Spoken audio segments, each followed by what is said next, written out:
Nako, matindi ho ito mga kababayan. Aarestuin na daw ho ng NBI itong si Senator Bato de la Rosa. Ito mga kababayan, panoorin ho natin.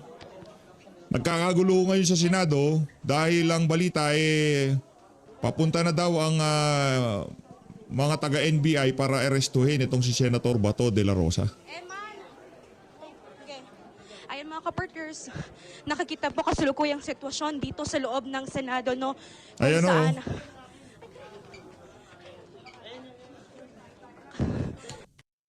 Yun, tuloy natin. Ayan, ito po yung sitwasyon dito sa labas ng Senator's Nagkakagulo Lounge. ngayon sa Senado. Sa likod po ng session hall dito sa loob ng Senado. Pansamantala pong sinuspende yung sesyon ngayong araw.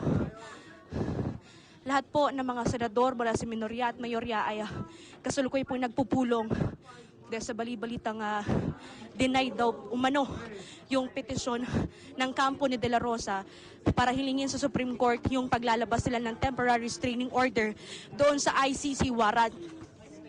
Ano nangyari sa Korte Suprema natin?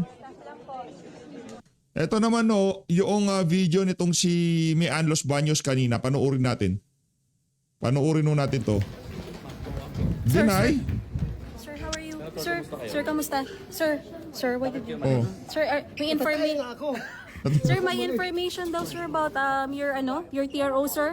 Meron na po bang TRO, sir? Wala pang dumating sa akin. Oo. Information that some NBI operatives daw are on the way to the Senate, sir. Okay, wala tayong problema dyan. Anong gawin nila? Ngayon, sir, ay balik ka ng session hall. Okay. You will continue to attend the session, sir. So, sir, wala talagang kahit anong informasyon na link yung Supreme Court? Wala pang dumating sa akin. Kung may Kawawa mga Pilipino intelligence, dito. paano niyo po haharapin yun? Titingnan natin. Okay, sir. Ano nangyari sa Korte Suprema natin? So wala na. Pati Korte Suprema natin okay lang na mag-implement ng mga warrant of arrest sa mga banyaga dito sa ating bansa. Gano'n? Pambira naman.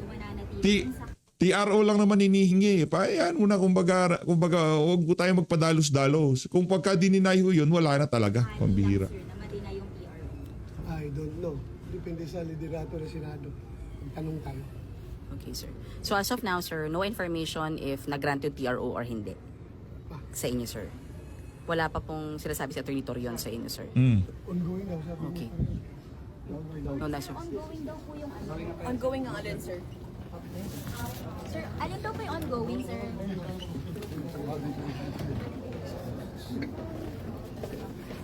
Yes.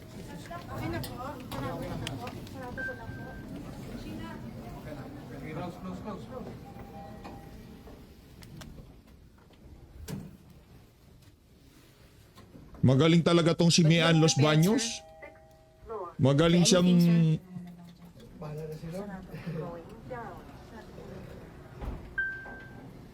Mahusay talaga tong si Mian. Sir, sa pagbabalik po ninyo sa session, are you confident na mapoprotect po kayo ng Senate leadership with this ordeal? Alam nyo mga kababayan, yung mga ganyang klaseng kaganapan, yan ang gusto nating makita doon sa mga nagnakaw sa kaban na sambayanan. Yung nag-ikaw sila kumbaga, hindi magkanda o gaga, di ba? Nakikita natin to doon sa mga gumawa ng matino sa bansa na to. Nakakalungkot lang. Sa pagbabalik niyo po sa session ngayon, are you confident dun sa protection? Yes. Nakakalungkot. Huwag niyo po kami tulak. Okay lang po. Lalabas kami. Ito naman kasing si Mian, sikip-sikip na ng elevator, papasok pa eh. So nakikita natin ngayon mga kapatid si Senator Bato de la Rosa mula sa 5th floor at babalik siya ng session hall. Yan ay sa gitna ng ugong-ugong na di umano ay hindi na-grant yung kanyang TRO sa SC bagamat wala pa tayong kumpirmasyon kaugnay niyan mga kapatid. Pero sabi ni Senator Bato, babalik siya ng session at tuloy ang kanyang pag-attend ng session ngayong hapon. Nako.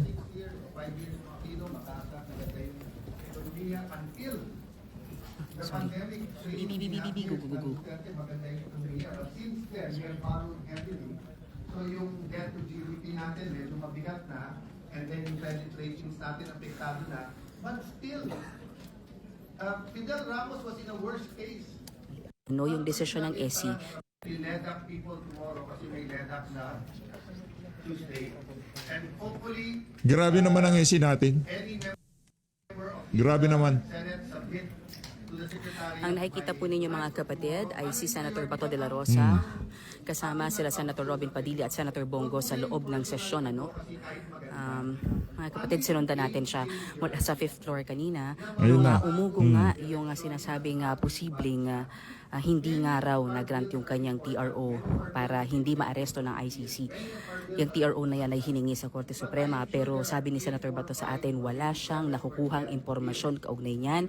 He is ready ano man ang mangyari kung merong dumating ulit na NBI operatives dito. But as of now, sabi ni Senator Bato, wala siyang nakukuhang impormasyon sa kung ano yung desisyon ng SC sa kanyang hiling na TRO. Hindi trabahong politika.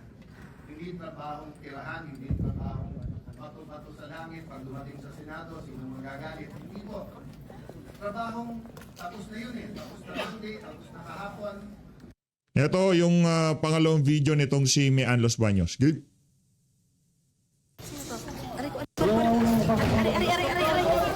Ito naman kasi si Ate Mian, singit na singit. Aray, Ate Mian. Ano ba yan?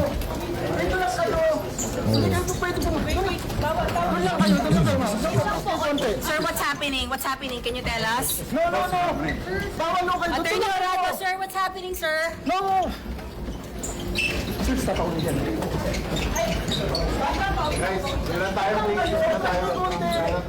Kawawa. Ang bilis naman lumabas ng petition na yun ng Korte Suprema. Di ba? Ang bilis naman. Ang nangyari dyan. Attorney, what's happening, sir? Doon na lang tayo.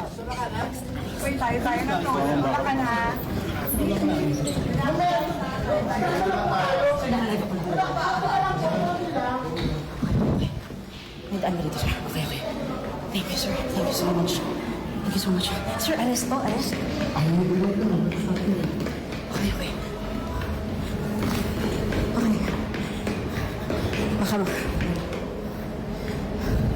Mga kapatid, nakaabang tayo dito sa basement for possible arrest ni Senator Bato de la Rosa. Okay, so we're waiting here.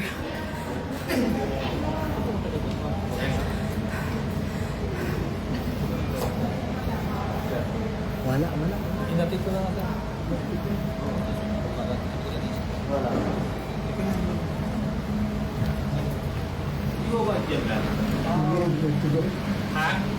Focus ko lang sir. Hindi mo ba dyan ka? Hindi naman ito? Pinalik ko siya kanina. Bakit?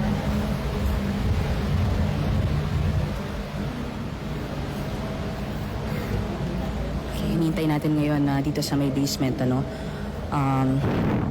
yung possibility na maaresto sa Senator Bato de la Rosa. Ito namang We're waiting for the NBI right now. Ito naman si Mian Los Baños, excited talaga na ma-arresto itong si Senator Bato. Pambira naman natin, Mian. Hilip lang, sir. Yes, sir. Oh, nako.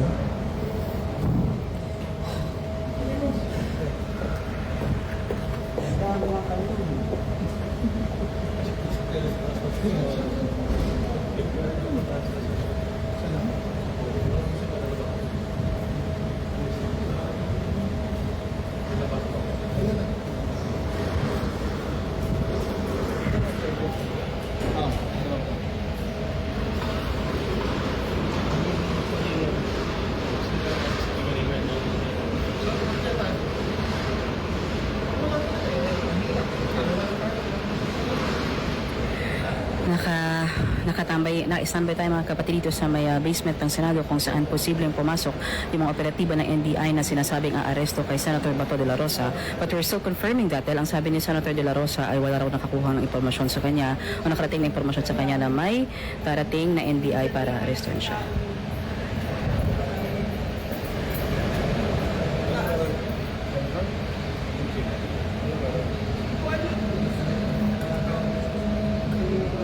Ako, hindi naman ako sa pag-aano, no? Para dito kay Senator Bato, anak ko, wala na eh. Finish na pag napunta ka sa dahig. Kung ako lang. Finish na pag napunta ka sa dahig. Wala na, tapos na. Wala ka nang aasahan Wala na, tapos na. Diretso ako na magsasabi na wala na, tapos na. Pag napunta ng dahig, itong si Senator Bato. Susunod na yan, si lahat ng konektado kay dating Pangulong Rodrigo Duterte na pwedeng implicate dyan. Pati si Bibi Sara, malamang sa malamang, isasali ho dyan. Ngayon, yarin lamang nagkaganyan na, anak ng toko, ano pa hinihintay natin? Di ba? O tanungin natin ang abogado ni Sen Bato.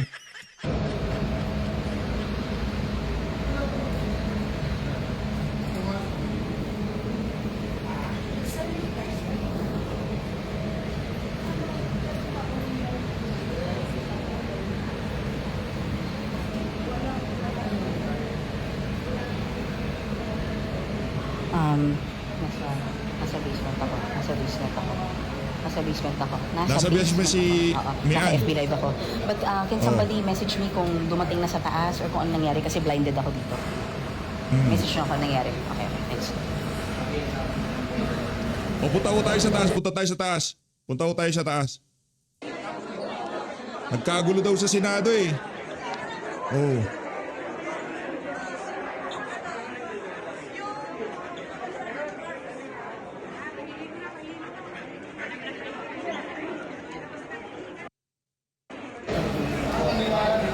Habang nasa taas ho tayo, panoorin natin mga kaganapan sa baba. Diyan sa basement ng Senado. Puro Land Cruiser sakyan, no? Kagulo daw sa lounge eh. Ano may nagbugbugan ba? Ayaw pa kasi magpasori ni Kiko eh. Bayan. Oh.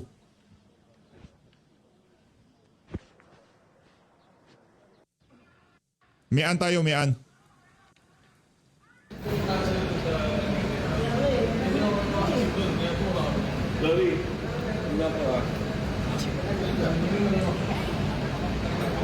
Daniel.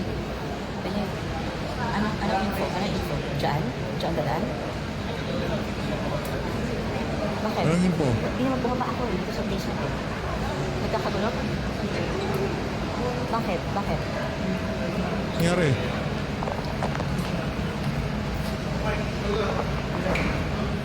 Total cinema. Okay.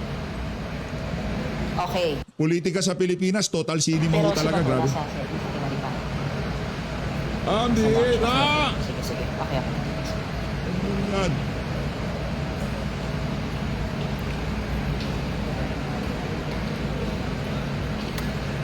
Ay, naku, dami na naman lalaking camera dyan, oh. Sa labas, sa loob. So mga O, yan. kapatid, Standby lang dyan kay Mian Los Baños. Dito tayo sa taas, interview sa OSAA. OSAA o ito, OSAA. Gano'ng karami sa security personnel?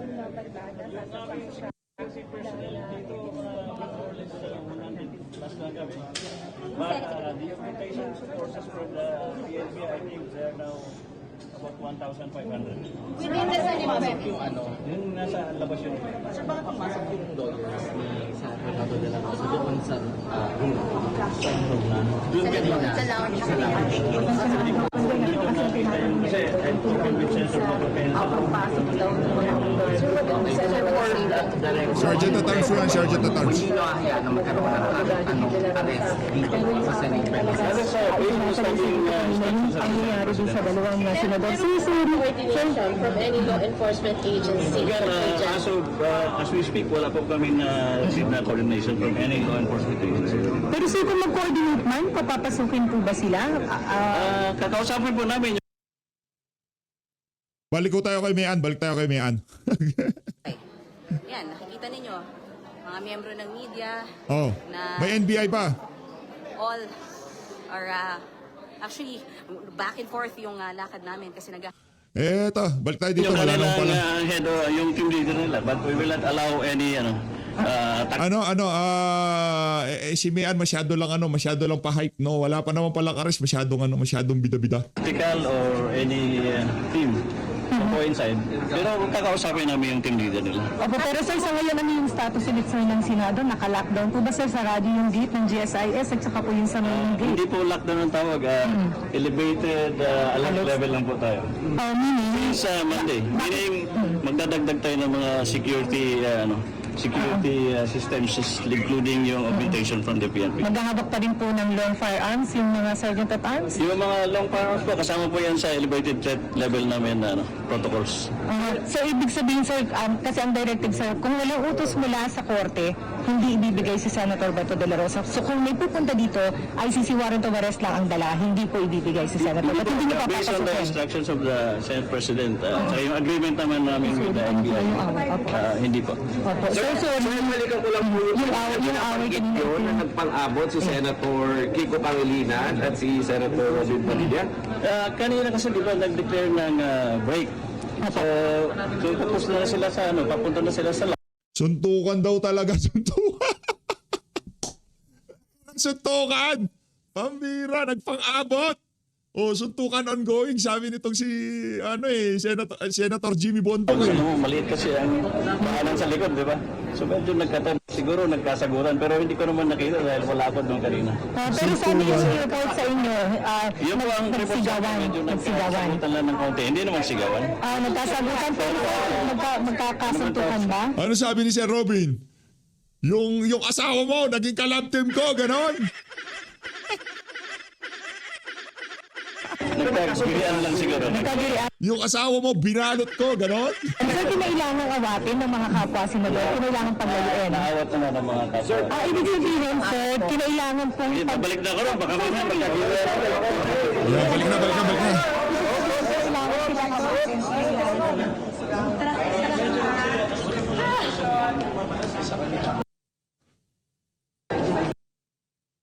Mayan tayo, mayan. Siguro, babalikan ko kayo mga kapatid, oras na Sige, balikan mo na muna kami, mayan kasi masyado kang bida-bida eh. Wala pa naman, masyado kang, kala ko pa naman, ma-arrest ng Bato eh.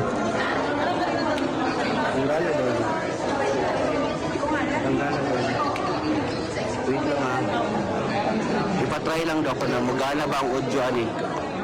Ay, no.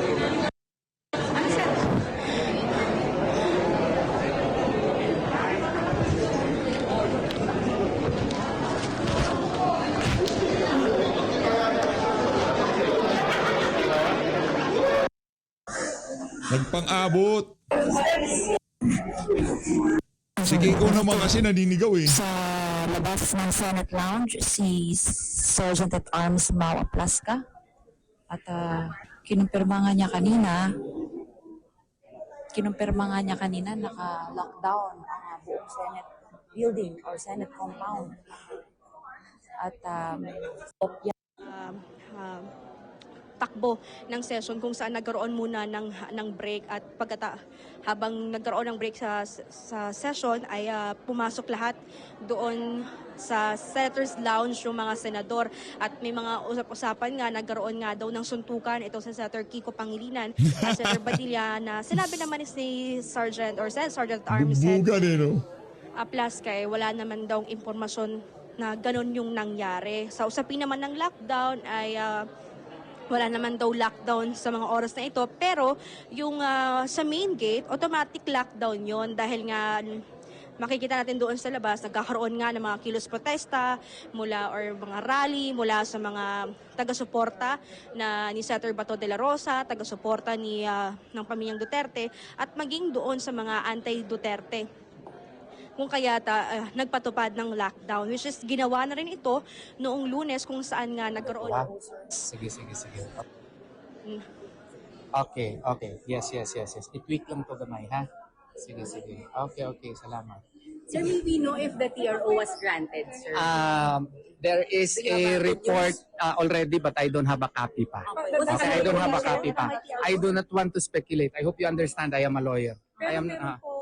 May report, may ruling, oo. Pero I don't want to speculate, okay? Even if you can't tell that to us, you already told that to Senator Bato. He's informed of the ruling. I did not tell anything to Senator Bato except that we discussed about certain options. Okay? Being. That's between a lawyer and a client. You cannot Attorney, reaction na lang kasi nasa ICC wanted this na si Senator Bato de la Rosa. Any reaction? We expected that, of course. So, yeah. Yes po. Ay, salamat. Salamat po. Thank you. Ha? Sige lang, tingnan natin.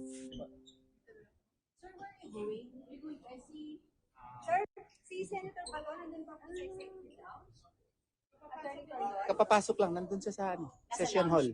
Sa session hall na ata.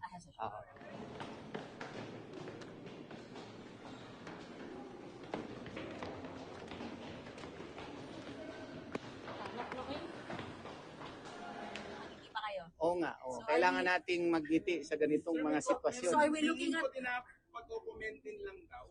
Ha? I could not speculate officially kasi mahirap na. Oo. Are we looking at the good news? Are we looking at the good news in favor of Senator Bato? I am a positivist. Everything is a good news. Everything happens for a reason. So, yun po ang ano ma'am, I'm waiting po kung yung final order talaga. Kasi I think the Supreme Court will issue a statement in a few minutes. I think the best option is to wait for the Supreme So Court. the final order will come out today? I think so. This I think so. afternoon. Okay, all right. Thank you, sir. Thank you. Ayun nga mga kapartner, nakausap natin o nakapanayam si Attorney Israeli Tutorion at sinabi nga niya na may ruling na nga itong Supreme Court TRO sa kanilang petisyon na inihain dito sa Supreme Court. Kinumpirma niya na merong ruling pero wala pang kopya ang kampo ng senador.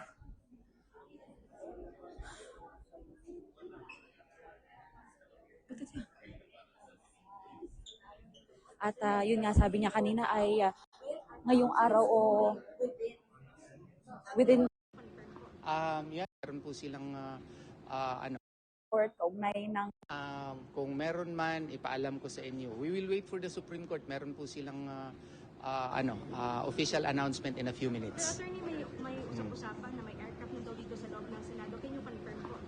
Yan ang hindi ko alam kasi hindi ko nakita eh. Oo. So, what's the plan, attorney? Ano pong next move na gagawin ng Pato? Ang masasabi ko lang, abangan ang susunod na kabanata. Kailangan natin ng prayers, kailangan natin magdua kay Allah subhanahu wa ta'ala. Maraming nangyayari sa ating bansa na sometimes hindi natin naiintindihan. Pero I'm hoping and praying that everything will turn out to be good for our country. Sorry, attorney, to ask, pero worst case scenario na ma-deny ito yung TRO. Tama ba na arestuhin si Senator Bato? Hindi rin. Kasi granting for the sake of argument na ma-deny, kailangan pa yan i-proseso pursuant to local judicial processes po natin. Inaresto si Senator Bato sa Illegal po yan. Okay, thank you. Thank you, attorney. Let's go po.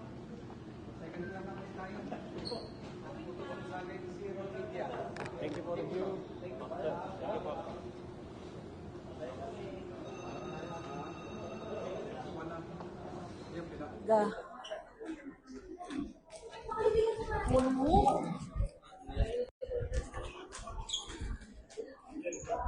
wala na.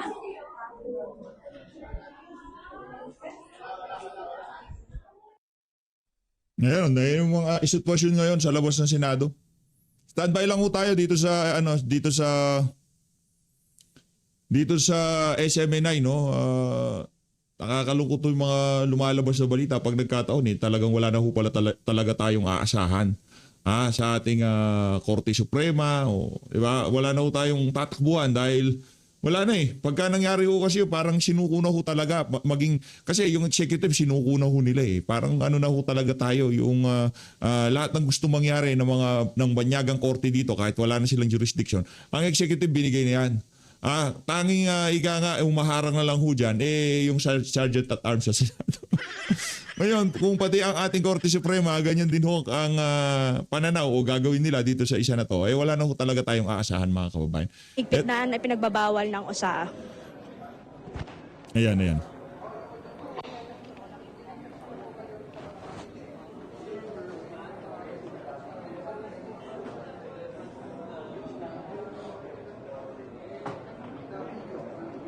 Sitwasyon sa loob ng Senado ho yan.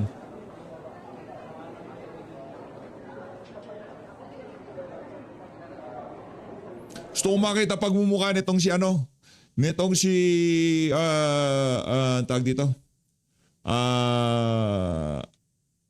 Kiko Pangilinan. Anong ethics? Gulpi sarado siguro to mga kababayan.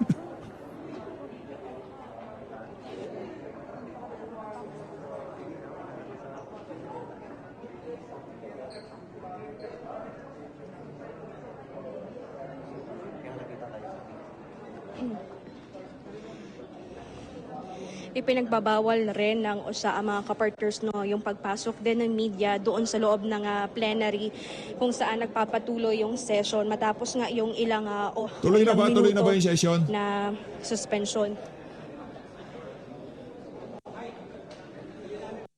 Tignan lang ho natin ha, lipat ho tayo Nakita sa session. natin kanina na umakyat from Senator's Lounge ay dumiretso si Senator Bato de la Rosa sa kanyang opisina sa 5th floor at wala namang binigay na impormasyon si Attorney Torion kung anong mangyayari. Basta ang sabi niya lang is nakahanda yung kanilang campus sa kung anumang hakbang na gagawin ng government, no? Especially nga itong usap-usapan na denied yung kanyang petition for TRO.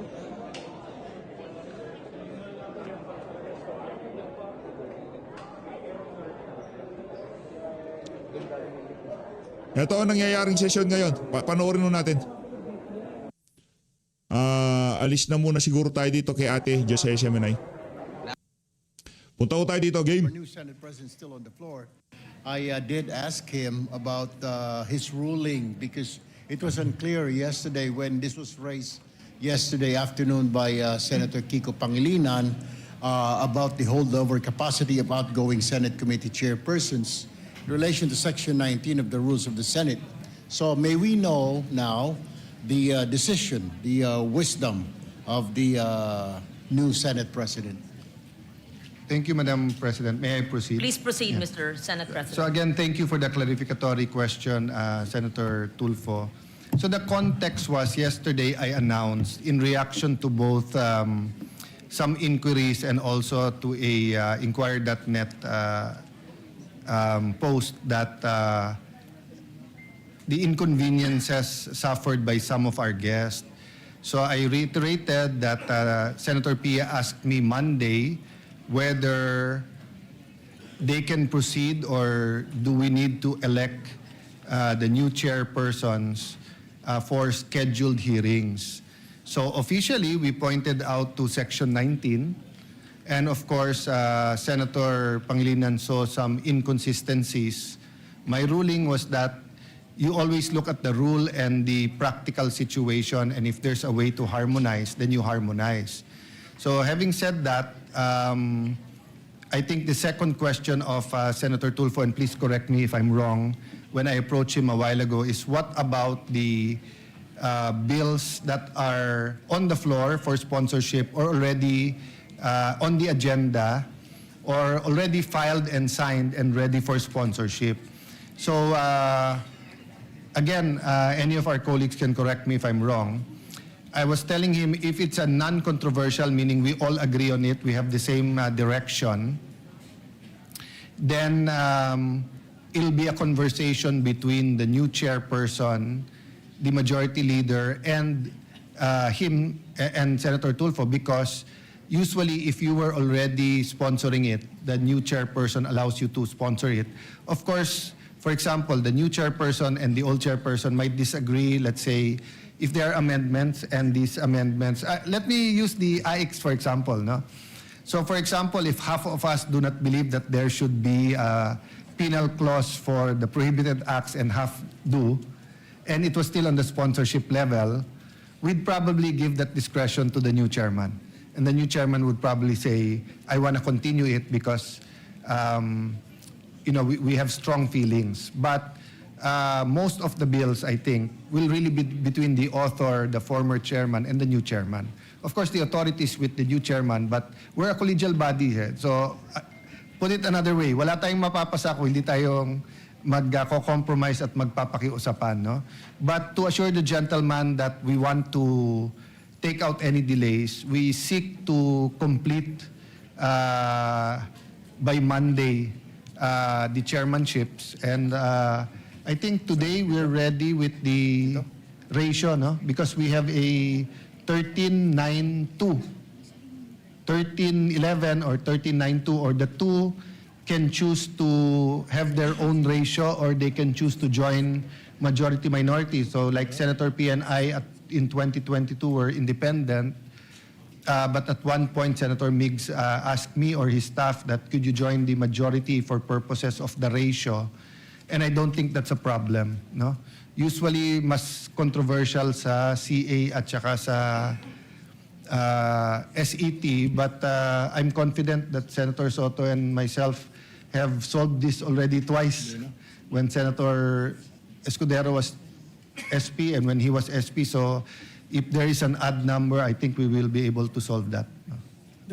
Thank you, Mr. President, Madam President. If that is the case, then I would like to manifest that, Mr. President, the change of leadership should not prevent this chamber from acting on measures that are already ripe for sponsorship and plenary discussions. In fact, many of our bills and conventions have been included in the weekly agenda, this weekly agenda. And then next week, Mr. President, we are planning to do the same. For example, like what you have mentioned, under my chairmanship of the Committee on Social Justice, the bill institutionalizing the IX was passed yesterday. And we would like to thank the Senate President for that on third reading and ripe for BICAM. Under the Committee on Foreign Relations, though, Madam Chair, Mr. President, the four conventions of nuclear safety, English na English, liability, oh. and management of hazardous Palong-palo, waste Amerikano, treaties that Amerikano. ensure clear Hindi- accountability measures in case of nuclear incidents are now for sponsorship. Also for sponsorship, Mr. President, are the Tokyo Convention, which seeks the recognition of qualifications in higher education, wherein our Madam President is one of the co-author for fair opportunities and dignity for Filipino professional students abroad. Also, Mr. President, Madam President, the status of visiting forces agreement with Canada and New Zealand, respectively, which aims to build a broader coalition in the Pacific and improve our disaster response. Therefore, Mr. President, respectfully move to allow the outgoing chairpersons to proceed with the committee hearings, sponsorship, and participation in bicameral conference proceedings for measures already referred to or acted upon by the respective committees until their successors, which I believe that will be on Monday, Mr. President, that's what you've said, shall have been elected or designated consistent with Section 19 of the Rules of the Senate. But there's a lot of bills, Mr. President, that are Merkano pa sa kano, pambihira. that needs immediate sponsorship. Case in point, Mr. President, Madam President, Senate Bill 1905, or the Act providing for Magna Carta of Barangay Health Workers, sponsored by Senator Risa Ontiveros. Senate Bill 1511, Amendment to RA 9439, Act prohibiting detention of patients in hospitals and medical clinics. Ito po ay mga proteksyon para sa mga pasyente, Madam President, Ginoong Pangulo, na dapat po nating talakayin at maisabatas po at kailangan po, Ginoong Pangulo. Nariyan din po, Ginoong Pangulo, Senate Bill 1584, yung Amendment to Indigenous Peoples' Rights Act na sponsored po ng ating kasama si Senator Robin Padilla. Nariyan din po ang Senate Bill 1988, mandating accessibility, inclusivity in all tourism sites for persons with disabilities, senior citizens, sponsored naman po ni Senator JV at Senador Camille Villar. Nariyan din po yung Senate Bill 2092, an act declaring Waling-Waling as the National Orchid of the Philippines, sponsored by Senator Loren Legarda. So, Ginoong Pangulo, ang tanong ko po, maaari po ba, if we are bound to follow the rules, specifically Section 19, shouldn't we follow the status quo, Mr. President?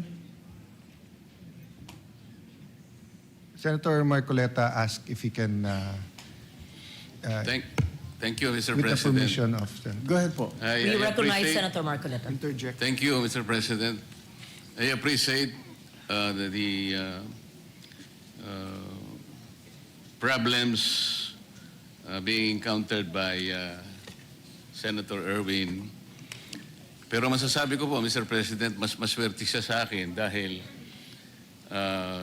siya po ay nakitaan ko na ng napakarami pong mga bills niya na nag-transition na po sa third reading. May na-report na po yung mga committee, mga nakapag-report na po. At yung iba nga po ay naidepensa niya dito sa ating bulwagan. ako po yung tatlong major bills ko po na inaasahan ko po sana na ma-fast track. Pagkatapos po ng 8 buwan, bago lang po na hearing, minsan lang po eh. Yung isa po, nasa pang 10 buwan na po, yung pong 12% VAT reduction sa sales ng electricity. Baka sakali pong ma-agenda na po for first hearing po. Wala po. Kami po ang dapat magreklamo sapagkat walang lumilitaw po sa mga inaakala naming mga major bills na makakatulong po sa ating mga mamamayan. Naintindihan ko po yung kanyang discomfort sapagkat gusto niya talaga na maisulong lahat ang mga inaakala niyang panukalong batas na makakatulong. Ganon din po ang representasyong ito, Mr. President. Pero hindi po ako nawawalan ng pag-asa kasi alam ko po, yung ating legislative meal po ay unpredictable. Ang dami po. There are 1,001 factors that might come in and interfere in our deliberations and entire process of enacting a particular bill. So sana po ay magkaunawaan na lamang tayo. Hindi lamang po kayong naapektuhan. Mas lalo po ako, isip-isipin po ninyo, 10 buwan na po nakakaraan. Yung isa pong bill na para sa akin ay napaka-importante. Lalong-lalo na po ngayon sapagkat tumaas na po ang lahat. Hindi pa po, na-agenda na po last week, kaya nga nagkaroon po ng disruption ngayon. Baka sakali pong may agenda na sa lalong madaling panahon. Salamat po, Ginoong Pangulo.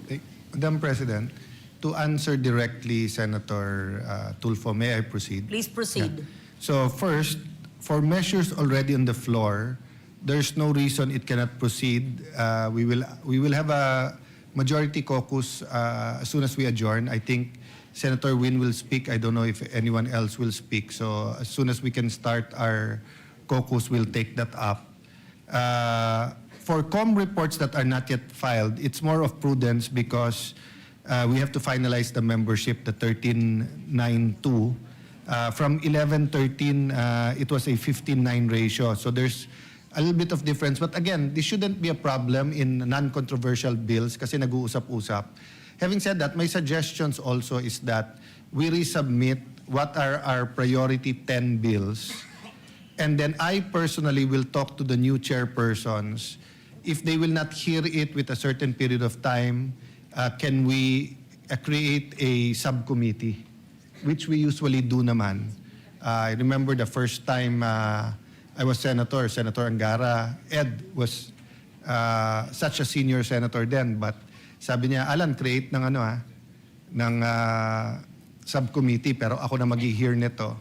And then he took over. And natuto ako sa ganun move kasi pati pala merienda, chairman magbabayad. Pero siya yung nag-hear. But bumilis tuloy lahat, no? The third one is maybe, I'm sure the minority leader will be in the LEDAC. Once we get a sense of the timing of the impeachment, we have to discuss either the legislative calendar and the schedule of the impeachment. Because if we can do both, remember when we talk about legislation, there's the hearings and then there's plenary. You need time for both.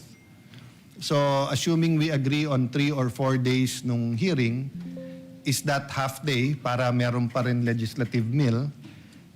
Kasi kailangan mo din ng 1 day na motion day. Lahat ng korte ay merong isang araw na may motion para masubmit. Tapos merong, usually, if I'm not mistaken, it's a Friday. Para nga during the weekend, mabasa lahat ito. Di ba?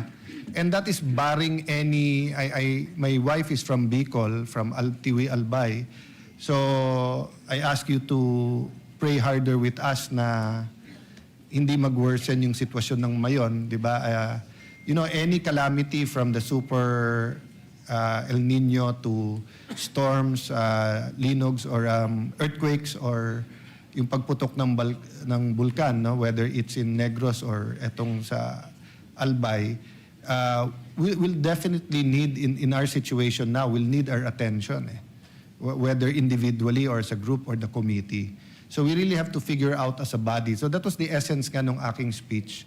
So thank you for pointing out, Senator Tulfo, that in fact there are urgent necessary bills that are there. Last point, I did start going to the possible chairmans yesterday. So like Senator Bongo, who will most probably be our chairman of the Committee on Health, said that most of the bills tinitignan niya, but most of the bills walang problema. Pwedeng siya, pwedeng si Senator Risa. I actually approached Senator Amy about the treaties, and she told me, go ahead. But then when I went to see her today, she said, go ahead, but malamang hindi ko kunin yung committee na yon. So mali pala yung nakonsulta ko. So I have to talk to sino magiging chairman. And as you know, we are in need of a regular or full-time majority leader because Senator Joel Villanueva is not disposed to accept that position. If you want to join the majority, so far the majority leader is open, Senator Tulfo. Yeah, that's a good offer, but let me think about it, And Mr. that would give President. us an even number of 14, easier for computation. Let me seek divine guidance, Mr. President. Divine guidance sino ni Tuta? Lanyaw. Every morning when I wake believe in up, that, yeah. I ask and pray to the Holy Spirit to always guide me for right decisions, Mr. President. And I praise you for that because we all should do that. No? Yeah. Well, anyway, Madam President, Mr. President, we're amenable to that, to the creation of subcommittees. We hope that the new chairpersons, Mr. President, will honor your word. I will not stay longer, Mr. President. Therefore, we submit to the wisdom of our new Senate President. Thank you, Madam Thank you, President. Senator Tulfo. Ayun na nga mga kababayan, ito naman si Mian Los Baños kasi masyadong pa-hype eh. Wala pa naman ho pala, wala pa namang ruling ang Korte Suprema. Mamaya ho, pag-usapan natin yan. So Luis, maraming salamat ho sa pag-support sa Page Update. Mag-ingat ho kayong lahat ng Pilipinas. Sen Bato.